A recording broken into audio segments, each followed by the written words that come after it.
ইউনূস আলাইহিস সালাম, তিনি এত অন্ধকারে, পানির অন্ধকার, মাছের পেটের অন্ধকার, সেই জায়গায় পড়ে মাছ গিলে খেল। সেখান থেকে কে রক্ষা করবে? কোন মানুষ জানে না, কিন্তু তিনি জানেন রক্ষাকারী কে?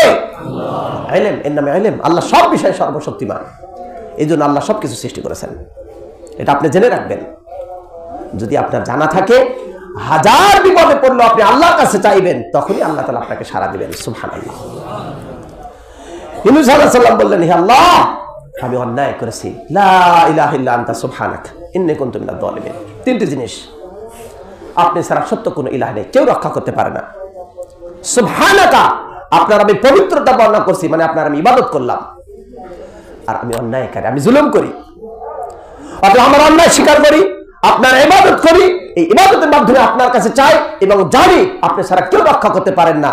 এই কয়েকটি স্বীকৃতি যখন ইউনূস আলাইহিস সালাম দান করলেন, যখন তিনি এই স্বীকৃতি দিলেন, আল্লাহ তাআলা বলেন, ফাসতাজাবনা লাহু, আমি তাকে মুক্ত করে দিলাম। সুবহানাল্লাহ।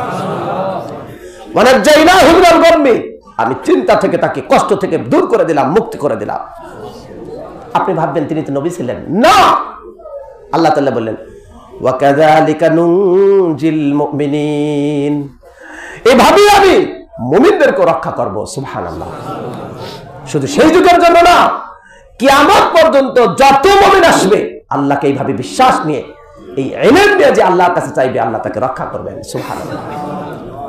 ওয়া কানা হাক্কান আলাইনা নাসরুল মুমিনিন, আল্লাহ বলেন আমার উপরে হক, আমার দায়িত্ব মুমিনকে সাহায্য করা। সুবহানাল্লাহ।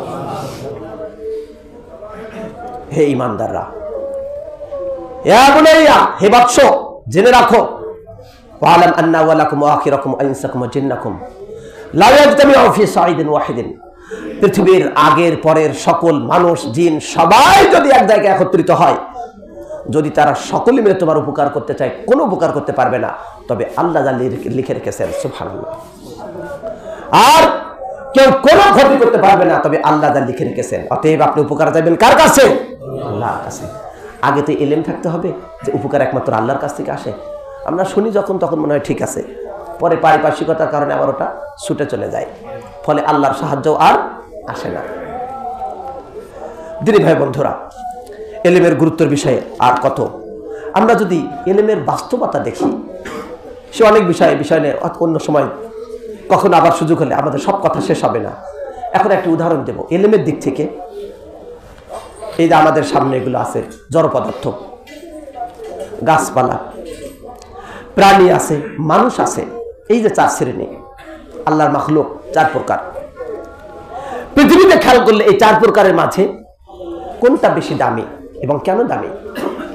প্রথম নাম্বার খেয়াল করুন, যত পরিষ্টান দাঁড়িয়ে আছে, হাতে লাঠি, এই যে কাগজ কলম, আপনার এখানে যে জড় পদার্থ, এগুলোর তিনটি বৈশিষ্ট্য আছে।